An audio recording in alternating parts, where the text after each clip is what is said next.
D में A B और D में रिलेशन सेटअप करते हैं। तो देखो हाँ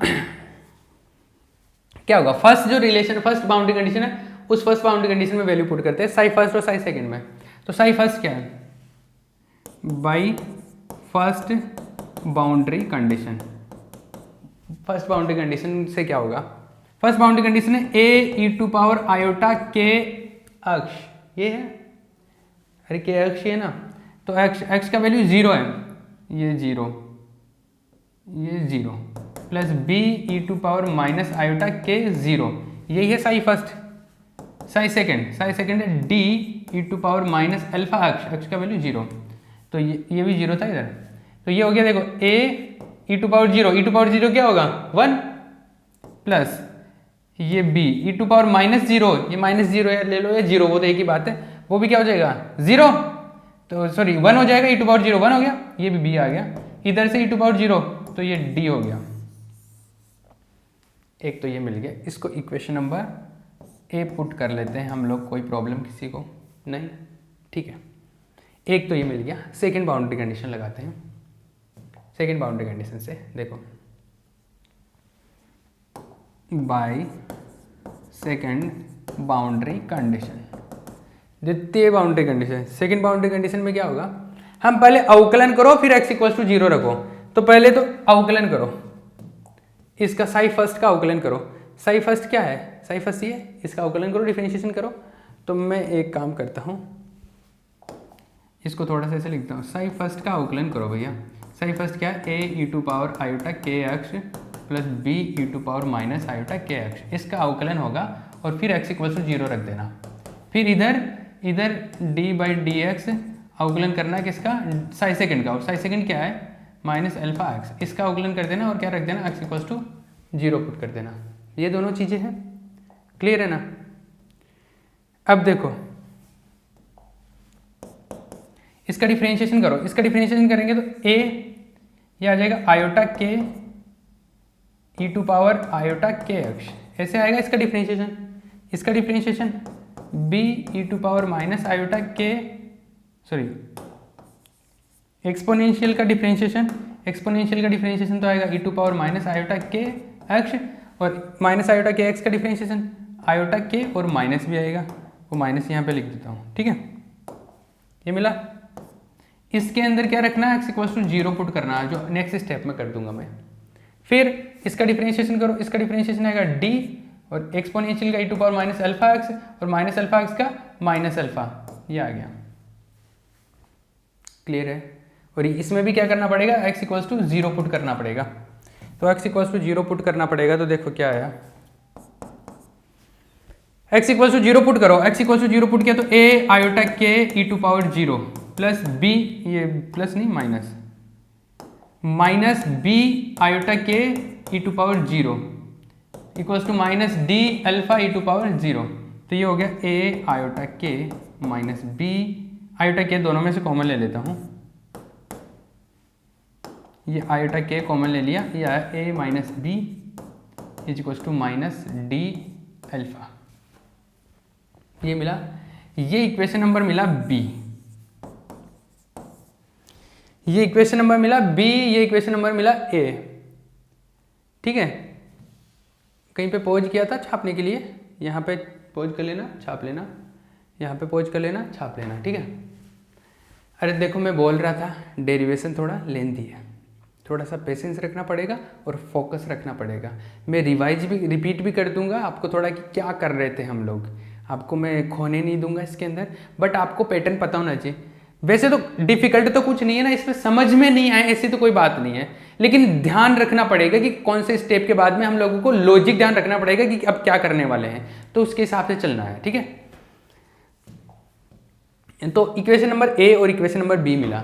अब इक्वेशन नंबर ए और बी से मैं देखो डिवाइड करके कुछ ना कुछ कैलकुलेट करता हूं।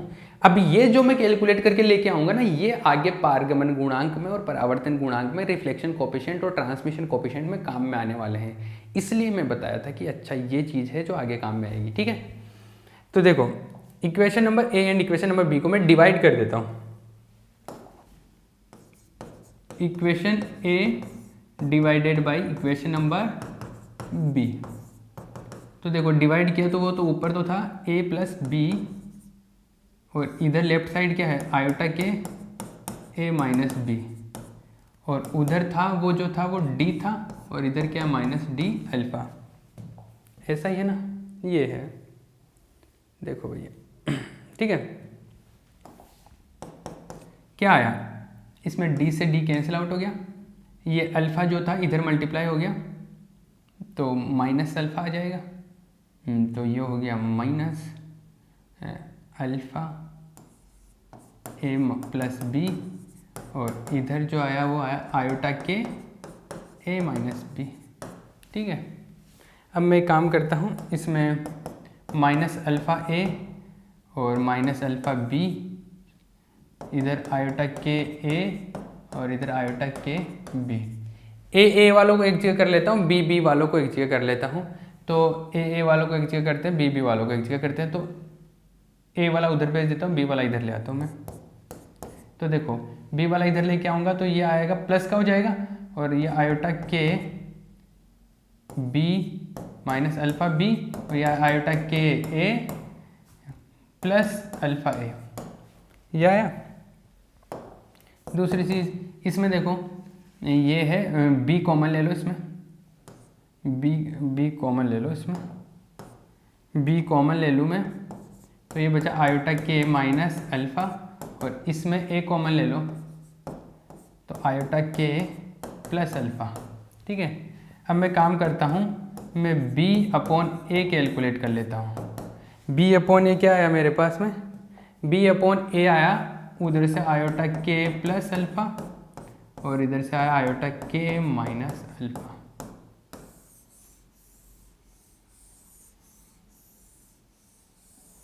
किसी को कोई प्रॉब्लम है? अरे कोई प्रॉब्लम है क्या इसमें? कोई प्रॉब्लम नहीं है, क्या ही प्रॉब्लम आएगी इसके अंदर, इसमें तो कोई प्रॉब्लम नहीं है। ठीक है, इसी को दूसरे तरीके से मतलब इसको ऊपर नीचे आयोटा से मल्टीप्लाई कर देते तो इसका दूसरा फॉर्म भी आ जाता है, बट कोई फर्क नहीं पड़ता, बी अपॉन ए मिल गया आपको। ये बी अपॉन ए आगे काम में आएगा, मैं बोल रहा हूँ, इसलिए हमने कैलकुलेट किया है। और इसको कैलकुलेट करने के लिए मैंने क्या किया, मैं फिर से थोड़ा सा रिकेप करवा देता हूँ ताकि आपका जो कंटिन्यूटी है वो बनी रहे। सबसे पहले तो हमने क्या किया, साई फर्स्ट और साई सेकंड निकाला, साई फर्स्ट और साई सेकंड निकाला।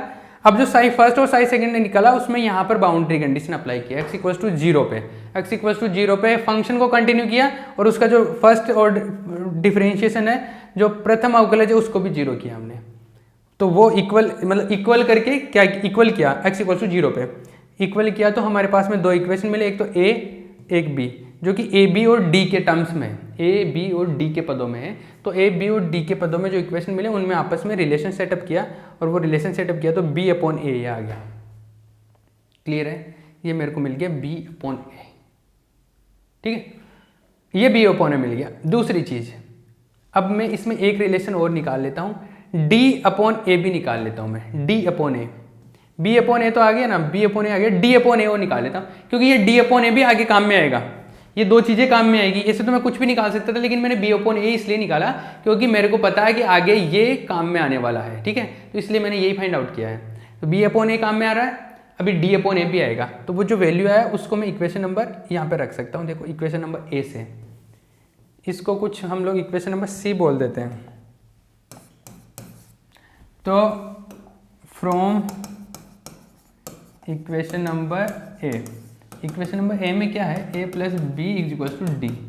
तो मुझे क्या निकालना है, डी अपॉन ए निकालना है। तो मैं काम करता हूँ, ए से डिवाइड कर देता हूँ, ए से डिवाइड करूँगा तो ये आएगा 1 plus B upon A equals to D upon A. तो मुझे डी अपॉन ए के लिए क्या करता हूँ, डी अपॉन ए के लिए, डी अपॉन ए के लिए मैं बी अपॉन ए का वैल्यू यहाँ से पुट कर सकता हूँ ना। तो देखो फ्रॉम सी, फ्रॉम सी, देखो सी से क्या करेंगे अपन, d upon A is equals to 1 plus B upon A, B upon A का वैल्यू पुट कर दो, iota k plus alpha upon iota k minus alpha. ठीक है, और ये जो है d upon A, it will comes to LCM ले लो, iota k minus alpha plus iota k plus alpha या आयोटा के माइनस अल्फ़ा। ठीक है, अल्फ़ा से अल्फ़ा कैंसिल आउट हो गया और ये बचा d upon A is equals to, मेरे पास बचा 2 आयोटा के माइनस अल्फ़ा। ये इक्वेशन नंबर डी बन गया। क्या बना? Equation number D. क्लियर है? ये डी बन गया। इससे पहले मेरे पास में इक्वेशन नंबर सी था और this is equation number D. Clear है? अब देखो इक्वेशन नंबर सी और डी ये हमने कैलकुलेट कर लिए। अभी तक कोई लॉजिक नहीं है कि ये कैलकुलेट करके क्या करेंगे अपन, लेकिन अब जो करने वाले हैं परावर्तन गुणांक और पारगमन गुणांक, वो कैलकुलेट करने वाले हैं ट्रांसमिशन कोफिशिएंट और रिफ्लेक्शन कोफिशिएंट। तो उनकी बात करते, उनमें ये वैल्यूज़ डायरेक्ट काम में आएंगे। इसलिए मुझे तो पता था कि काम में आने वाले, इसलिए मैंने पहले कैलकुलेट कर लिया। आप भी जब एक बार डेरिवेशन कंप्लीट पढ़ लोगे तो आपको भी दिमाग में सेट हो जाएगा कि हाँ why we are doing this. ठीक है ना? इतनी बात समझ में आई। अब देखो पारगमन गुणांक और परावर्तन गुणांक की बात करते हैं। परावर्तन गुणांक, लेकिन पारगमन गुणांक और परावर्तन गुणांक से मैं पहले एक बात बताता हूं आपको। अपने पास में ये चीज़ें हैं, जैसे एक तो साई फर्स्ट है, वो क्या है, A e to power iota k x plus B e to power minus iota k x. एक है साई सेकेंड है D e to power minus alpha x. देखो इसमें ये जो एक इसमें 2 टर्म है, इसमें 1 टर्म है। ये जो टर्म्स है, ये पद है, इनका अपने आप में भी कुछ मीनिंग है। और वो मीनिंग क्या है, इस बात को समझना। अपना जो पोटेंशियल स्टेप है, वो पोटेंशियल स्टेप है x इक्वल्स टू 0 पे है। ये इससे पहले और बाद में, ये रीजन फर्स्ट है, दिस इज रीजन सेकेंड। ये क्षेत्र 1 है, वो क्षेत्र 2 है। ये जो रीजन है, इस रीजन के अंदर अपने पास में ये 2 टर्म है इसके वेव इक्वेशन में। ठीक है, इस रीजन में 2 टर्म है। ठीक है, इस रीजन के अंदर अगर 2 टर्म है, इन दोनों टर्म्स का मीनिंग क्या है? इसका मीनिंग है कि ये टर्म तो ये बताता है, ये पॉजिटिव है, पॉजिटिव बताता है कि ये आ रहा है, इधर से कितना आ रहा है, ये चीज बताता है ये इनकमिंग। इसको इनकमिंग भी बोलते हैं, आपतित। ये साई आई से लिखते हैं इसको, ये होता है incoming, A e to power iota k x. आई बात समझ? ये क्या है? इनकमिंग है इसके अंदर।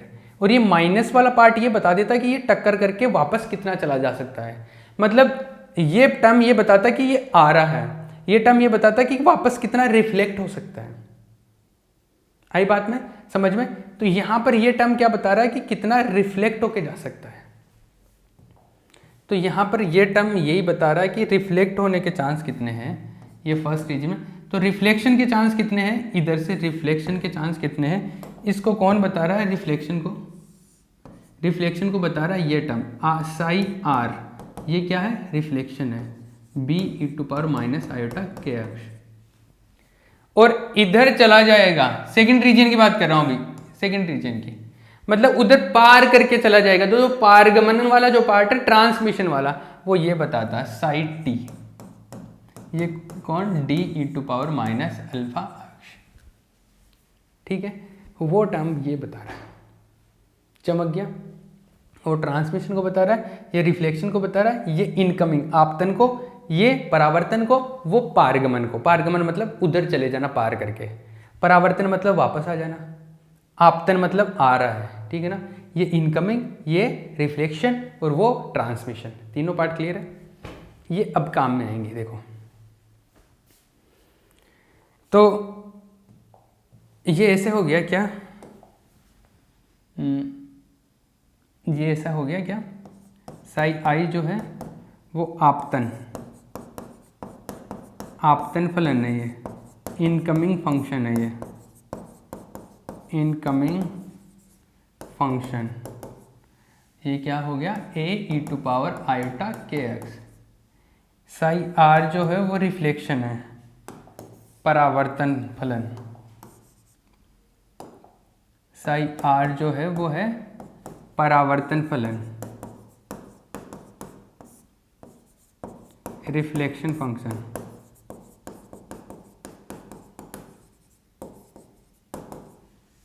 ये है b e⁻ आयोटा kx। और जो थर्ड वन बच गया पारगमन, पारगमन ट्रांसमिशन, पारगमन फलन, ट्रांसमिशन फंक्शन, ट्रांसमिशन फंक्शन है साइड t और वो क्या है d e⁻ अल्फा। ठीक है, ये तीन चीज़ें हैं, समझ में आ रहा ना, ये तीन चीज़ें हैं मेरे पास में। अब देखो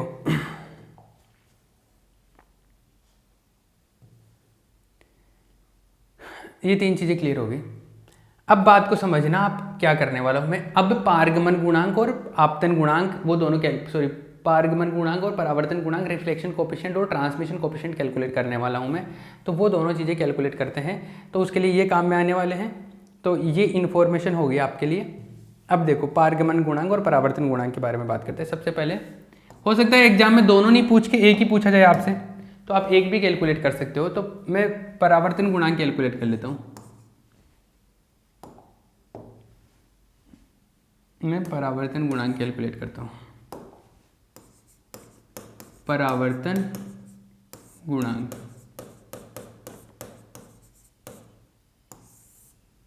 रिफ्लेक्शन कोफिशिएंट। मैं इसकी डेफिनेशन लिखवाता हूँ, लेकिन डेफिनेशन से पहले मैं इसका मीनिंग समझा देता हूँ कैसे कैलकुलेट करेंगे इसको। जो रिफ्लेक्शन कोफिशिएंट है उसको कैलकुलेट करते हैं मोड ऑफ जे, जानते हो ना जे, प्रायिकता धारा घनत्व, प्रोबेबिलिटी करंट डेंसिटी को जे से लिखते हैं अपन।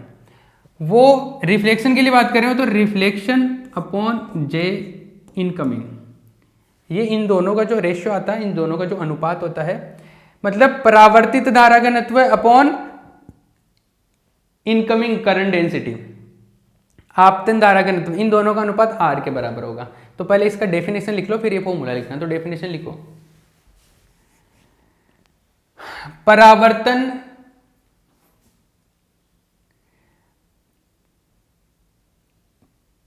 परावर्तन नहीं, इसको लिखो परावर्तित, परावर्तित प्रायिकता धारा घनत्व तथा परावर्तित प्रायिकता धारा घनत्व तथा आपतित प्रायिकता, परावर्तित धारा घनत्व तथा आपतित प्रायिकता धारा घनत्व का अनुपात तथा आपतित प्रायिकता धारा घनत्व का अनुपात परावर्तन गुणांक कहलाता है। दोबारा बोल रहा हूं, परावर्तित प्रायिकता धारा घनत्व तथा आपतित प्रायिकता धारा घनत्व का अनुपात परावर्तन गुणांक कहलाता है। ठीक है, ये कांस्टेंट मतलब मोड आएगा, नेगेटिव का कोई मतलब नहीं होता यहाँ पे, तो इसका मोड ले लेते हैं। ठीक है, जब भी नेगेटिव आए वो पॉजिटिव हो जाएगा ऑटोमेटिकली। ठीक है, ये हो गया। इंग्लिश में the ratio of reflected probability current density, the ratio of reflected probability current density, the ratio of reflected probability current density and incoming probability current density and incoming probability current density is known as reflection coefficient, is known as reflection coefficient, is known as reflection coefficient. या अब सबसे पहले तो मुझे जे are और जे आई चाहिए। जे are और जे आई क्या होता है? पहली चीज़ तो ये जे क्या होता है? प्रायिकता धारा घनत्व होता है, प्रोबेबिलिटी करंट डेंसिटी, प्रायिकता धारा घनत्व, probability current density, probability current density. और प्रोबेबिलिटी करंट डेंसिटी का हमने जो फॉर्मूला लिखा था वो था J is equals to H cut upon 2 iota m psi star del psi minus psi del psi star. वैसे तो मैंने इसका डायरेक्ट तरीका भी बताया था कि फंक्शन को देखते आप 2 सेकंड के अंदर बता सकते हो कि इसका आंसर क्या होगा। अभी वो तरीका भी यूज करेंगे, लेकिन आपको पूरा डेरिवेशन भी पता होना चाहिए। ठीक है, अब देखो आपको जे आर कैलकुलेट करना है, ठीक है ना। तो जे आर के लिए साई कौन सा काम में लेना पड़ेगा, साई आर काम में लेना पड़ेगा। फिर जे आई कैलकुलेट करना है उसके बाद में, तो फिर जे आई करना है तो उसके लिए साई आई काम में लेना पड़ेगा। तो देखो साई जे आई कैलकुलेट आर कैलकुलेट करना है तो जे आर क्या होता है, यहाँ पे जे आर का मतलब हो गया कि यहाँ पर भी क्या आएगा, psi R minus psi R del psi R का स्टार, ऐसा होगा। क्लियर है। तो देखो साई आर क्या है, सिंस साई आर अभी मैंने डिटेल में बताया था क्या है, परावर्तित फलन है, रिफ्लेक्टेड फंक्शन। और ये क्या है, B e to power minus iota k x. कोई फंक्शन ऐसे गिवन है उसका प्रायिकता धारा घनत्व निकालना, प्रोबेबिलिटी करंट डेंसिटी निकालना। इसका मैंने एक डायरेक्ट मेथड भी सिखाया था आपको, अगर किसी को याद हो तो। इसका डायरेक्ट मेथड ये होता है, मैं डायरेक्ट मेथड भी बता देता हूँ, मैं पूरा डिटेल में बताऊंगा, लेकिन डायरेक्ट मेथड पहले मैं इसका आंसर बता देता हूँ। इसके डायरेक्ट मेथड से मैंने आंसर इसका ये बताया था कि अगर ऐसा कोई फंक्शन है तो इसका जो जे आर आएगा, जे आर वो आएगा एच कट के बाई एम, यहाँ पे जो कोफिशिएंट है वो उसका मोड का स्क्वायर, ऐसा आएगा। यहाँ पे पावर में माइनस है तो माइनस आ जाता है, पावर प्लस है तो प्लस रहता है, ऐसा बताया था। तो अब मैं ये पूरे फॉर्मूले में ये वैल्यू पुट करूँगा और लास्ट में जाके आंसर निकलेगा जे आर, वो यही निकलेगा। करेक्ट है। तो वैसे तो तरीके से ही करना है अपने को पूरा, लेकिन हमने डायरेक्ट भी सीखा है, ठीक है। तो डायरेक्ट भी अगर किसी को लग रहा है कि डेरिवेशन आपकी लेंदी हो रहा है, एग्जाम में टाइम कम बच रहा है, तो आप डायरेक्ट वाला फॉर्मूला भी काम में लेके जे आर का वैल्यू कैलकुलेट कर सकते हो, ठीक है। बट एग्जामिनर को थोड़ा ना पता है कि आपको आता है कि नहीं, एग्जामिनर तो ये सोचेगा कि आपने टीप के कर दिया। तो अपने को इसको करके दिखाना है कि हाँ देखो हम लोगों को आता है ये। तो जे आर कैलकुलेट करते हैं। तो पहले जे आर से पहले देखो साई आर तो मिल गया, साई स्टार का भी वैल्यू निकाल लेते हैं। साई स्टार मतलब आंसर ये आने वाला है, मेरा जो आंसर आने वाला है आंसर ये होगा, ठीक है। तो इससे अपने को साई आर, अभी अपन तो अपने साई आर स्टार कैलकुलेट करते हैं। साई आर स्टार क्या होगा, बी स्टार एक्सपोनेंशियल आयोटा, किसी का माइनस आयोटा हो जाएगा तो आयोटा माइनस माइनस प्लस हो जाएगा, आयोटा के एक्स, ऐसा आ जाएगा। दोनों वैल्यूज यहाँ पे पुट कर दो। तो जे आर जो आएगा, J R is equals to H cut upon 2 iota M, psi R का स्टार ये आ जाएगा B e to power minus B star e to power minus plus iota k x, ये है ना साई आर स्टार। फिर इसका डिफरेंशिएशन होगा साई आर का, इसका डिफरेंशिएशन अक्स के रिस्पेक्ट में डिफरेंशिएशन होगा, तो अक्स के रिस्पेक्ट में इसका डिफरेंशिएशन करो। लिखूँ क्या यहाँ पे, अरे लिखूँ क्या, चलो लिख देता हूँ, डी बाई डी एक्स, इसका डिफरेंशिएशन होगा B e to power minus iota k x. लो भैया कर देना इसका डिफरेंशिएशन। फिर आएगा minus psi R is this B e to power minus iota k x, और फिर डिफरेंशिएशन होगा किसका, डी बाई डी एक्स, किसका डिफरेंशिएशन होगा, साई आर स्टार का। Psi R star is this B star e to power iota k x, ये है। तो इसका देखो, इसको कैलकुलेट करो, J R is equals to H cut upon 2 iota M. ये देखो इसका डिफरेंशिएशन करेंगे तो ये आएगा B star e to power iota k x, इसका डिफरेंशिएशन करेंगे तो इसका डिफरेंशिएशन आएगा बी, इसका differentiation e to power iota k x, और माइनस आयोटा के एक्स का माइनस आयोटा के आ जाएगा, तो यहाँ पे आएगा माइनस आयोटा के, तो माइनस आयोटा के, माइनस भी आएगा और जो माइनस आएगा वो मैं यहाँ पे लिख देता हूँ, ठीक है। यहाँ पे देखो आगे ये आ गया B e to power minus iota k x, इसका डिफरेंशिएशन करूँगा तो बी स्टार तो बाहर आ जाएगा, इसका differentiation e to power iota k x और आयोटा के बाहर आएगा, तो आयोटा के ये लो बाहर आ गया। अब देखो इसमें जो भी कैंसिल आउट हो रहा है, आंसर तो मुझे पता है क्या आने वाला, पर मैं तो कर रहा हूँ इसको ताकि डेरिवेशन एग्जामिनर को लगे कि हाँ मुझको आता है। देखो ई टू पावर ये है और ई टू पावर, एक सेकेंड, ई टू पावर ये माइनस आएगा ना, यहाँ पे पावर माइनस है, माइनस कैसे नहीं आएगा, माइनस आएगा ना, क्लियर है ना। E to power positive power, e to power minus ये नेगेटिव पावर, तो e to power positive e to power negative उतना ही उतना, तो ई टू पावर 0 हो जाएगा, ई टू पावर 0 1 हो गया, तो वो तो जीरो, ई टू पावर वाले तो कैंसिल आउट हो गए। इसमें क्या बचा, B B star, B B star, B B star क्या होता है, बी का मोड का स्क्वायर, ये माइनस भी है यहाँ पे माइनस, ठीक है। दूसरा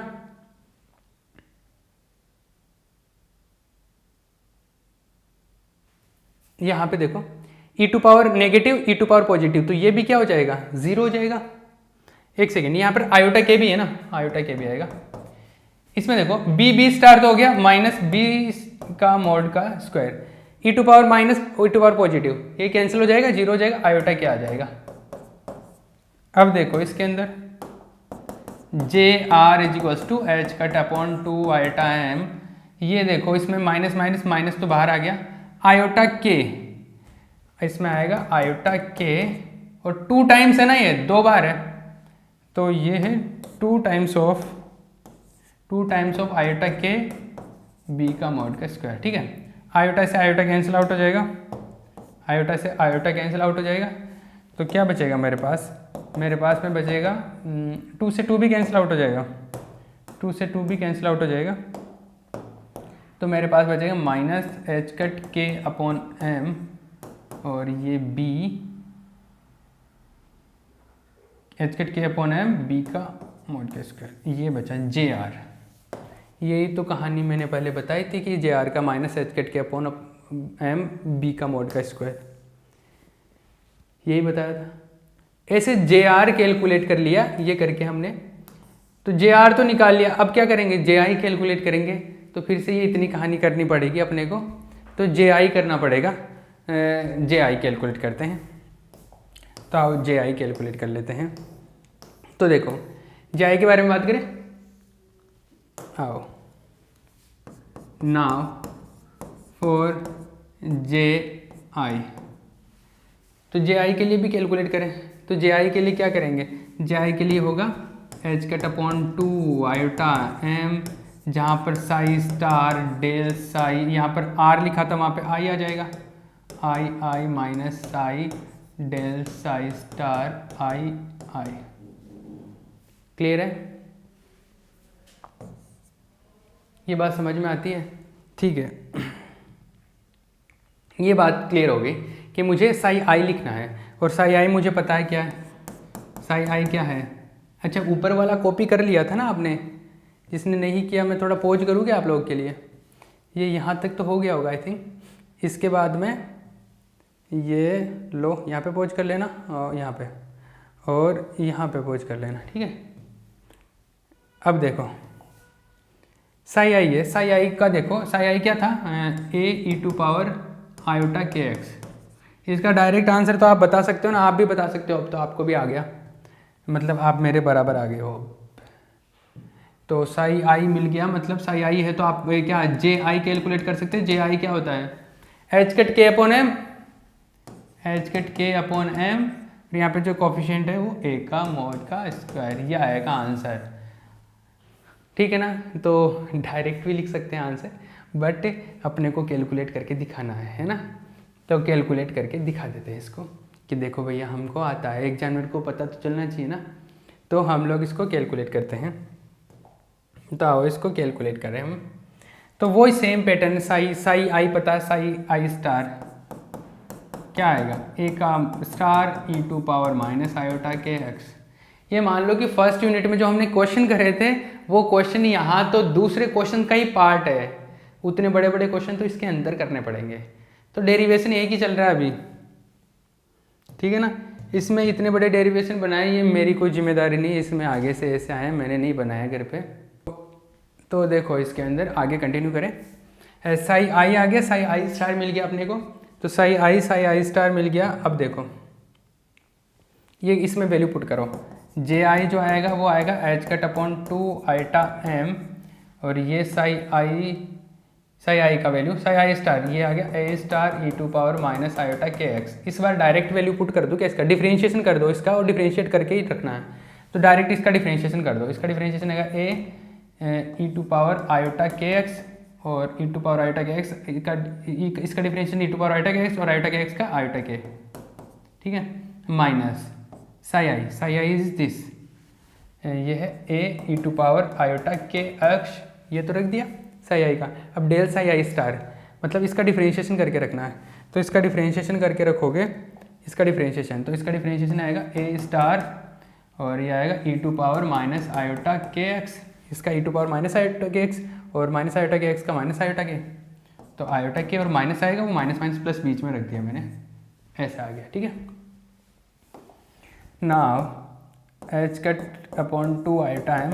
अब देखो ये e to power minus power, e to power positive power, ये कैंसिल आउट हो जाएगा, ए का स्टार क्या हो जाएगा, ए का मोड का स्क्वायर आयोटा के बचेगा इसके अंदर, आयोटा के।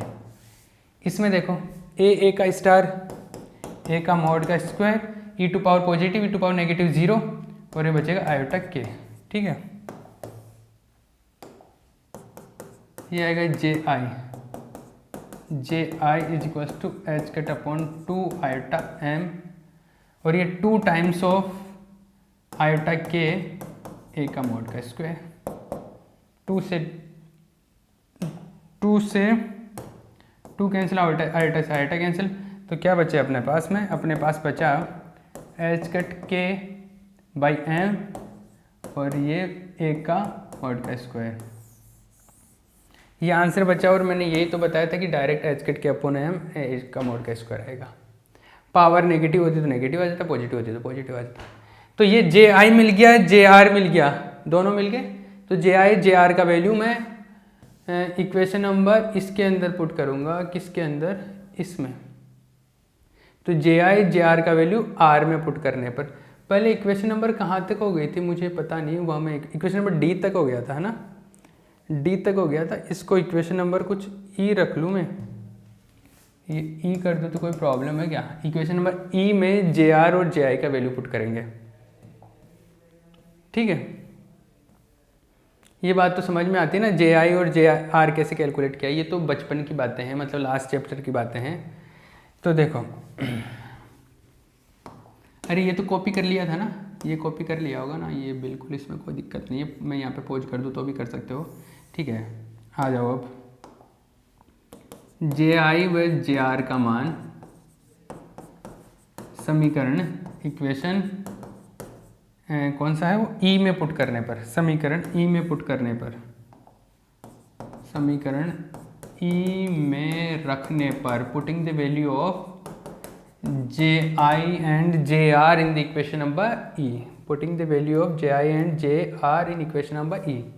करो भैया, पुट कर दो, रिफ्लेक्शन कोफिशिएंट आएगा आपके पास में जे आर, ऊपर जे आर है, जे आर का वैल्यू आया था एच कट के बाई एम, ये आया था बी का मोड का स्क्वायर, इसका वैल्यू आया है और वो नेगेटिव आया था, यह है एच कट के बाई एम, ये आया है ए का मोड का स्क्वायर।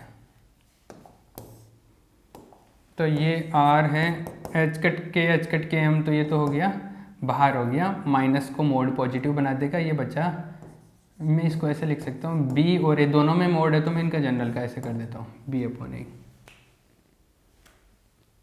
कोई प्रॉब्लम यार, कोई प्रॉब्लम है क्या, क्या ही प्रॉब्लम आएगी, हैं क्या प्रॉब्लम आएगी। या आप ऐसे नहीं लिखो तो ऐसे लिख लो जैसे लिख रहे थे वैसे, बी का मोड का स्क्वायर अपॉन ए का मोड का स्क्वायर, ये माइनस को तो मोड ने पॉजिटिव कर दिया, ये कैंसिल आउट हो गया, बी मोड स्क्वायर ए मोड स्क्वायर, माइनस को पॉजिटिव कर दिया मोड ने, बी का वैल्यू और ए बी अपॉन ए एक तरीके से अपने पास में, इसको मैं ऐसे लिख लेता हूँ बी अपॉन ए का मोड का स्क्वायर। बी अपॉन ए का वैल्यू था ना अपने पास में, कहाँ पे था, बहुत पहले था, कहाँ पे था, यहाँ पे नहीं था, कहाँ पे था, बी अपॉन ए का वैल्यू, ओ बहुत पहले था, मैंने बोला था जो हमने कैलकुलेट किया था वो काम में आएगा, इक्वेशन नंबर सी में है। तो इक्वेशन नंबर सी से हम वैल्यू पुट करेंगे इसके अंदर। देखो इक्वेशन नंबर सी से, from equation number C, B upon A का वैल्यू क्या है, iota k minus alpha upon iota k plus alpha. यही है ना, कहीं मिस्टेक तो नहीं कर दिया, एक बार मैं वापस से देख लेता हूँ, मेरे को कन्फ्यूजन हो गया, एक सेकेंड, ये क्या था, आयोटा के प्लस अल्फ़ा था और नीचे माइनस अल्फ़ा था, है ना, नीचे माइनस है ऊपर प्लस है।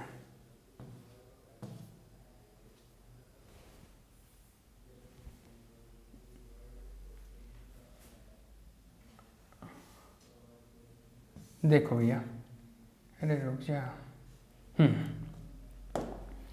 इसमें ऊपर प्लस है और नीचे माइनस है, ठीक है, ये ऐसा है। अब इसका वैल्यू इसमें पुट करो,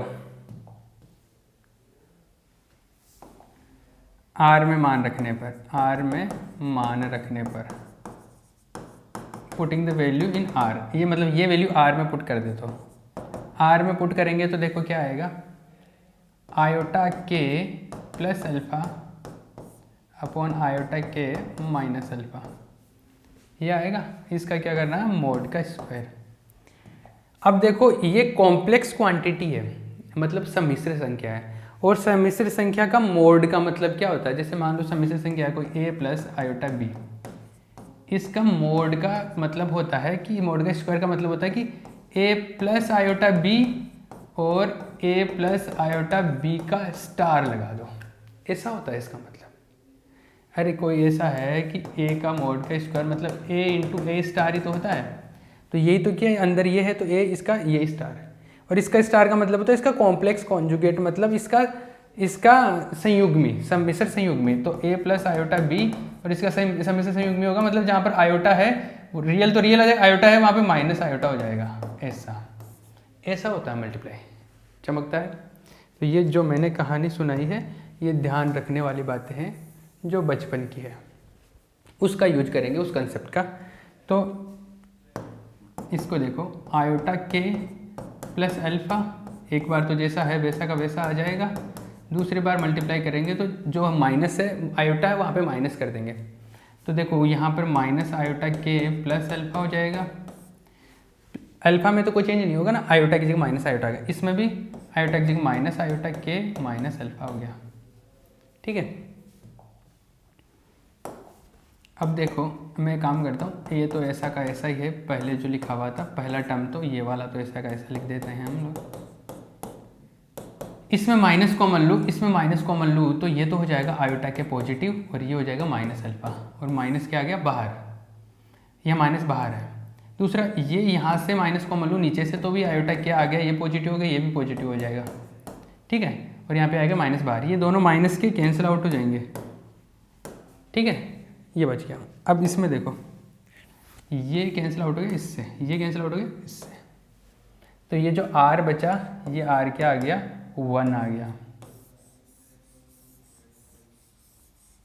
मतलब रिफ्लेक्शन कोफिशिएंट कितना आ गया मेरे पास में 1, मतलब रिफ्लेक्शन कोफिशिएंट 1 आने का मतलब समझते हो आप, एक बार ये छाप लेना यहाँ से, ये छाप लेना यहाँ से, ठीक है। अब देखो रिफ्लेक्शन कोफिशिएंट 1 होने का मतलब क्या होता है, रिफ्लेक्शन कोफिशिएंट 1 आ गया, ट्रांसमिशन कोफिशिएंट भी निकाल सकता हूँ ना ऐसे, ट्रांसमिशन कोफिशिएंट भी निकाल सकता हूँ, कई बार केवल एक पूछ लेता है कि रिफ्लेक्शन कोफिशिएंट कैलकुलेट करो या ट्रांसमिशन, एक ही पूछ लेता है, तो रिफ्लेक्शन कोफिशिएंट आ गया अपने पास। रिफ्लेक्शन कोफिशिएंट होने का मतलब ये 1 होने का मतलब ऐसा है कि अगर एक पार्टिकल इधर से जा रहा था तो उसकी अगर एनर्जी इस V0 की तुलना में कम है, इसके कंपैरिजन में लेस है, तो ये पार्टिकल जाके पूरा का पूरा रिफ्लेक्ट हो जाएगा, मतलब 100% चांस ये है रिफ्लेक्शन के, ये प्रोबेबिलिटी है एक तरीके से, ये प्रोबेबिलिटी 1 शो कर रहा, मतलब कि 100% चांस है कि ये वापस आ जाएगा, उधर कभी नहीं जाएगा, ये बता रहा है ये R का वैल्यू 1 होना, R का वैल्यू 1 होना क्या बता रहा है कि उधर जाने की प्रोबेबिलिटी नहीं है, वापस इधर आ जाएगा, चमकता है। लेकिन क्वांटम मैकेनिक्स में हमने एक और चीज़ पढ़ी है, उसके हिसाब से थोड़ा सा अलग व्यू मिलता है, और वो थोड़ा सा अलग व्यू क्या मिल रहा है उसके बारे में मैं इन्फॉर्मेशन बताऊंगा भी, लेकिन तब तक आप ये समझो कि R का वैल्यू क्या मिला है 1, R का वैल्यू 1 मिला है, मतलब रिफ्लेक्शन कोफिशिएंट मेरे को कितना मिल गया है 1 मिल गया है। अब रिफ्लेक्शन कोफिशिएंट 1 मिल गया है तो मैं यहाँ से ट्रांसमिशन कोफिशिएंट भी कैलकुलेट कर सकता हूँ। अरे रिफ्लेक्शन कोफिशिएंट 1 मिल गया ना, ये सारी चीज़ें तो ये समझाने के लिए है। ये तो रिफ्लेक्शन कोफिशिएंट 1 मिल गया, ये बात समझ में आई। तो रिफ्लेक्शन कोफिशिएंट 1 मिला मुझे, तो यहाँ पर आप लिख सकते हो अतः परावर्तन गुणांक का मान 1 होता है, हेंस रिफ्लेक्शन कोफिशिएंट इज 1। अतः परावर्तन गुणांक का मान 1 प्राप्त होता है, हेंस रिफ्लेक्शन कोफिशिएंट इज 1। हो सकता है एग्जाम में आपको एक ही पूछ ले रिफ्लेक्शन कोफिशिएंट, तो रिफ्लेक्शन कोफिशिएंट पूछेगा तो ये इतना बड़ा करना है, ये जो मैंने किया है ना ये सारा डेरिवेशन, ठीक है ना। तो ये बड़ा डेरिवेशन आएगा, फिर इसके मार्क्स भी ज़्यादा आएंगे, ठीक है ना, ज़्यादा मार्क्स का पूछा जाता है। ये करीब करीब जाके आपको 20 से 25 मिनट के अंदर जाके एग्ज़ाम में होगा, तभी जाके आपके मार्क्स आ पाएंगे ना। तो ये r=1 हो गया आपका, क्लियर है। r=1 का मतलब हो गया कि 100% चांस है कि पार्टिकल रिफ्लेक्ट होके आएंगे। तो यहाँ पर एक लाइन ये जो मैं बोल रहा हूँ वो भी लिख सकते हो, अतः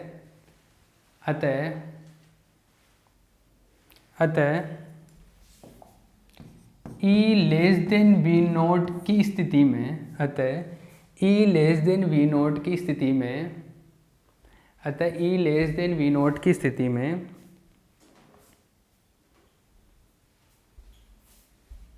कणों के परावर्तित होने की प्रायिकता 100% है।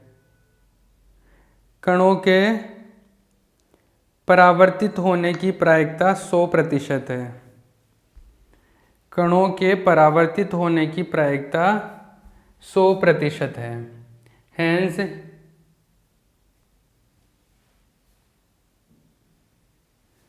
Hence the probability of reflection of particles, in the case of E<V0,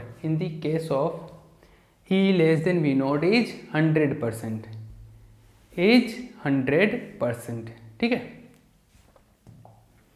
ये बात समझ में आती है क्या आप लोगों को? ये बात क्लियर है ना? चलो ये बात क्लियर हो गई। अब हम लोग कुछ और बातें करते हैं। ये रिफ्लेक्शन कोफिशिएंट 1 मिल गया आपको, है ना। अब रिफ्लेक्शन कोफिशिएंट 1 मिल गया तो अब क्या कर सकते हैं हम लोग? अब ट्रांसमिशन कोफिशिएंट कैलकुलेट करते हैं, पारगमन गुणांक।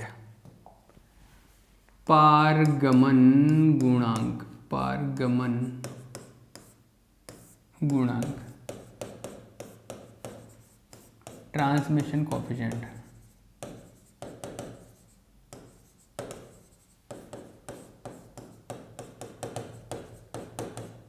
हो जाती।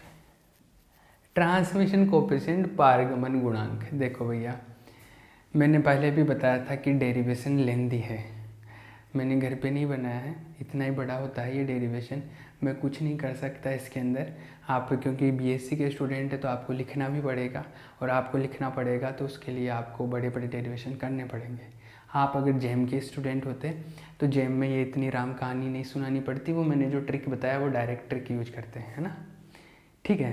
फिर भी अगर एग्ज़ाम में आपको लगे कि टाइम कम बच रहा है तो यहाँ पे JR JI उनके लिए आप वो ट्रिक यूज कर सकते हैं, समझते हैं, ठीक है भैया। इससे ज़्यादा मैं कोई हेल्प नहीं कर सकता इसके अंदर कि इसको सिंप्लीफाई नहीं कर सकता मैं, चमक रहा है। तो देखो आ जाओ आगे पारगमन गुणांक की बातें करते हैं, ट्रांसमिशन कोफिशिएंट की बात करते हैं। ट्रांसमिशन कोफिशिएंट क्या होता है, पारगमन गुणांक क्या होता है?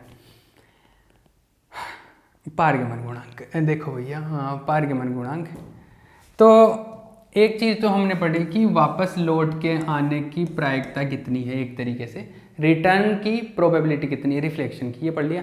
अब इधर पार हो जाने की, ट्रांसमिट हो जाने की कितनी प्रोबेबिलिटी कि पार्टिकल उधर जाए, उतने कितने % चांस होंगे? वैसे तो 100% चांस ये है कि पार्टिकल इधर आएगा तो उधर जाने की चांस तो है ही नहीं ना, उधर जाने के चांस कितने होंगे? 0 होंगे, ऐसा ही होगा ना। अरे 0 होंगे, 100% चांस ये है कि पार्टिकल वापस आएगा तो उधर तो जाएगा ही नहीं ना, इसका मतलब ट्रांसमिशन की तो चांस है ही नहीं, ट्रांसमिशन तो 0 होना चाहिए, पारगमन के चांस तो 0 होने चाहिए, तो पारगमन 0 होना चाहिए, है ना। ये कैलकुलेशन के हिसाब से पारगमन 0 आना चाहिए, तो देखते हैं क्या 0 ही आना चाहिए, वैसे तो 0 आएगा। तो लिखो, और इसका जो डेफिनेशन ऐसा होता है ट्रांसमिशन का, ट्रांसमिशन ऐसे दिया जाता है। वहां पे देखो रिफ्लेक्शन का था तो ऊपर रिफ्लेक्शन का आ गया था, यहाँ पे ट्रांसमिशन का तो ट्रांसमिशन पारगमन, और ये तो इनकमिंग ही आएगा। तो क्या होगा, पारगमन प्रायिकता धारा घनत्व और आपतन प्रायिकता धारा घनत्व का अनुपात, transmission probability current density, incoming probability current density का रेशियो। ये क्या होता है, टी होता है। रटना नहीं है, फॉर्मूले ध्यान रखने हैं, इससे डेफिनेशन बनाना है। मैं बोल रहा हूँ फिजिक्स है, रटना नहीं है। आपको कंसेप्चुअल थॉट प्रोसेस जो है कि कैसे कैसे सोचना है स्टेप बाय स्टेप, वो ध्यान रखना है। टारगेट पता होना चाहिए, क्या लेके आना है वो ध्यान होना चाहिए, ताकि आप 1 बाय 1 चलते रहो आगे। इसका डेफिनेशन लिखो आप, फिर फॉर्मूला लिखना है, पहले डेफिनेशन लिख लो, पहले हिंदी में लिखो फिर इंग्लिश में लिखूंगा। तो लिखो क्या है, पारगमन प्रायिकता धारा घनत्व, पारगमन प्रायिकता धारा घनत्व, पारगमन प्रायिकता धारा घनत्व तथा आपतन प्रायिकता धारा घनत्व, पारगमन प्रायिकता धारा घनत्व तथा आपतन प्रायिकता धारा घनत्व का अनुपात, पारगमन धारा घनत्व तथा आपतन प्रायिकता धारा घनत्व, दोबारा बोलता हूँ मैं, पारगमन प्रायिकता धारा घनत्व तथा आपतन प्रायिकता धारा घनत्व का अनुपात,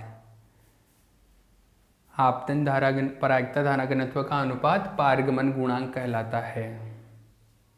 ये फॉर्मूला लिख लेना आप, इंग्लिश में लिखो, the ratio of transmission probability current density, the ratio of transmission probability current density and incoming probability current density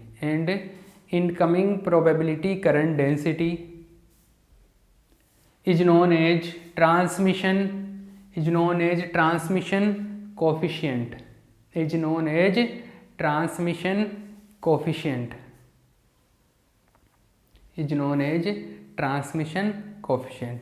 ठीक है।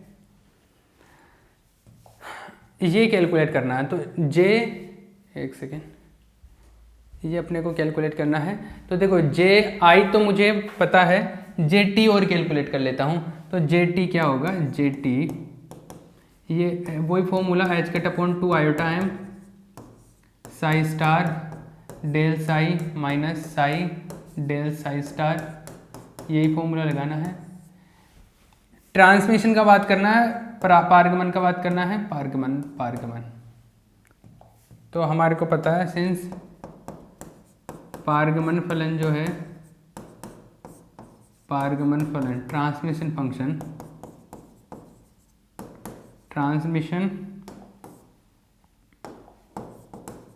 फंक्शन जो होता है, ट्रांसमिशन फंक्शन जो होता है वो होता है क्या, ट्रांसमिशन फंक्शन क्या है, D e to power minus alpha x, ये है।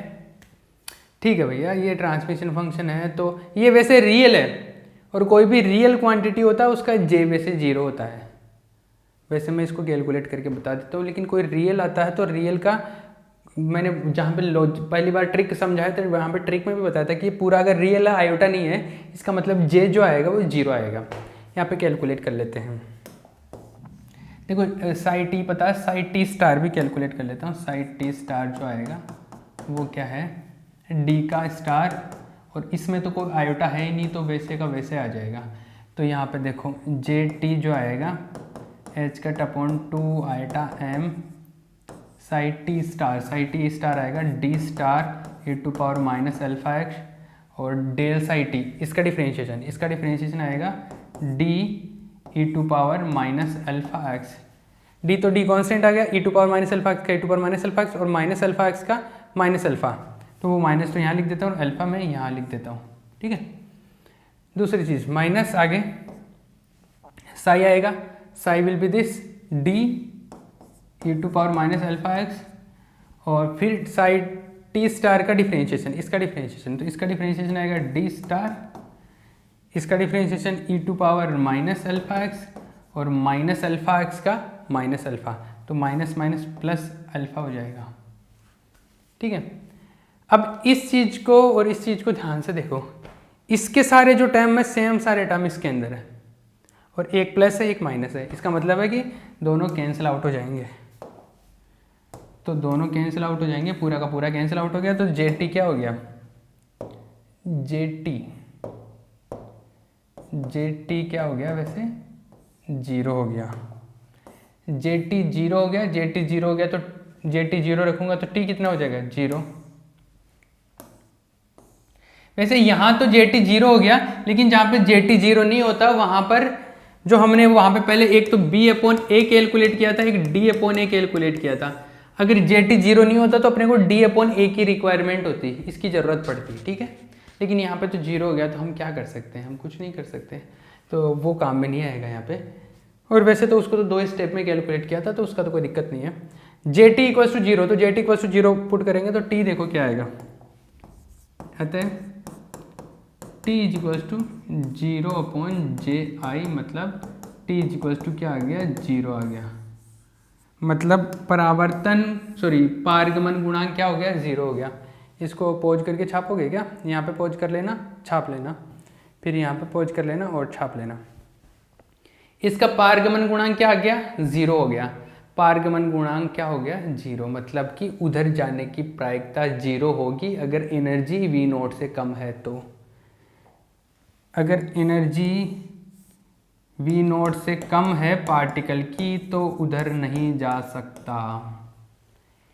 ये जो कंसेप्ट है एक्चुअल में ये क्लासिकल थॉट है, ये हमारा जो चिरसम्मत यांत्रिकी के हिसाब से जो सोच है उसके हिसाब से हमने ये प्रायिकता का डेरिवेशन किया है। तो उसके हिसाब से ये हमारे पास में आ गया टी इक्वल्स टू जीरो आ गया एक तरीके से, मतलब पारगमन का क्या आ गया, जीरो आ गया। रिफ्लेक्शन का क्या आया था हमारे पास में, 1 आया था, है ना। तो पहले तो यहाँ पे टी इक्वल्स टू जीरो लिखने के बाद में आप एक लाइन लिखो, टी इक्वल्स टू जीरो लिखने के बाद में एक लाइन लिखो, अतः पारगमन गुणांक का मान, अतः पारगमन गुणांक का मान शून्य होता है, hence transmission coefficient is zero, hence transmission coefficient is zero. इसका अर्थ यह है कि, इसका अर्थ यह है कि E less than V naught की स्थिति में, इसका अर्थ यह है कि E less than V naught की स्थिति में, इसका अर्थ यह है कि E less than V naught की स्थिति में कण के विभव CD को पार करने की प्रायिकता, कण के विभव CD को पार करने की प्रायिकता शून्य है। विभव CD को पार करने की प्रायिकता शून्य है। इंग्लिश वाले लिख लो, hence transmission coefficient is 0. It means the probability of the particle to transmit towards the potential step,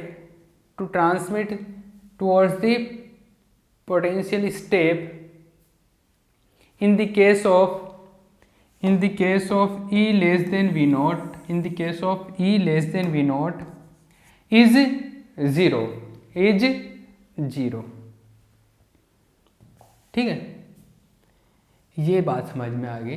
दूसरी चीज, एक चीज यहाँ पे ये भी बताई जाती है, यहाँ तक लिखना है, ये t इक्वल्स टू जीरो तक लिखना है, उसके बाद में क्या लिखना है, उसके बाद में वो लाइन लिख ली जो लिख ली।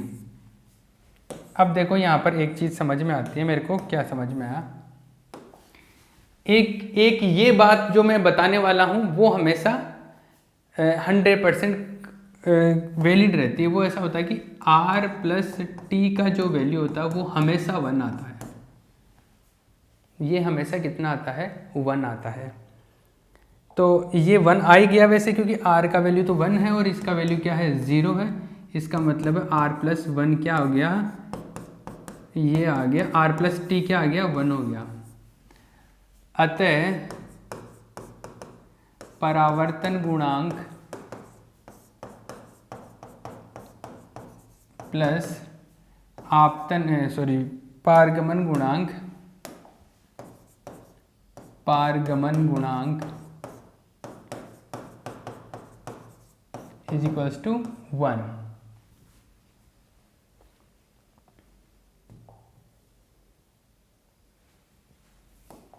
ये क्या है, reflection coefficient plus transmission coefficient. वैसे रिफ्लेक्शन कोएफिशिएंट और ट्रांसमिशन कोएफिशिएंट का वैल्यू हमेशा योग करेंगे ना, तो उनका वैल्यू कितना आएगा, 1 ही आएगा। उनका योग जो सम होगा दैट विल बी ऑलवेज 1। तो कई बार एग्जाम में ये बोल दिया जाता है क्या, अब देखो एग्जाम में किस किस तरीके से इस क्वेश्चन को पूछा जाता है। एग्जाम में या तो आपको बोलेगा क्या कि E less than V naught की कंडीशन में ये प्रूव करो कि R plus T is equals to 1 होगा, ये प्रूव करना है। तो इस केस के लिए हमने पूरा डिटेल निकाला, उसके बाद में R निकाला, रिफ्लेक्शन कोएफिशिएंट, फिर ट्रांसमिशन कोएफिशिएंट, फिर दोनों को योग करके 1 कर दिया। ये प्रूव हो गया यहाँ तक। मतलब अभी तक हमने पिछली जो इतनी देर से कर रहे हैं पूरा कंप्लीट, वो यहाँ पे जाके कंप्लीट होता है। ठीक है, एक तरीका तो ये है, एक तरीका नहीं, एक क्वेश्चन पूछने का मेथड तो ये है। दूसरा ये पूछता है कि E less than V naught के लिए रिफ्लेक्शन कोएफिशिएंट कैलकुलेट करो या ट्रांसमिशन कोएफिशिएंट कैलकुलेट करो। मतलब विभव CD के लिए E less than V naught की स्थिति में R निकालो या T निकालो, ये पूछ लेता है। या दोनों भी बोल देता है, दोनों बोल दे तो फिर ये एक लाइन और लिख देना कि R प्लस टी 1 होता है, क्योंकि R प्लस टी हमेशा ही 1 होता है। ठीक है, एक सिचुएशन तो होगी। ऐसा भी पूछ सकता है कि E greater than V naught की स्थिति में सारी चीजें बताओ। E greater than V naught की कंडीशन में भी R प्लस टी क्या होता है, 1 होता है, ये बताना है। तो अब ये जो जितनी कहानी हमने यहाँ तक पढ़ी है ना, वो सारा स्टोरी रिपीट करेंगे इस केस के लिए, और वहाँ पर भी लास्ट में R plus T equals to 1 आएगा। थोड़ा थोड़ा चेंज होगा कहीं कहीं पर कैलकुलेशन में, बाकी के जो पूरा पैटर्न है ना वो बिल्कुल वैसे ही फॉलो करूँगा जैसे इसके अंदर किया है। बात समझ में आई? तो E less than V naught के लिए जो केस है सेम उसी तरीके से E greater than V naught वाला केस सोल्व करेंगे। अब क्लियर है? अरे चमकता है? ठीक है, चलो भैया ये बात कंप्लीट हो गई, तो इसका ध्यान रखना आप, और ये पूरा कंप्लीट पढ़ लेना।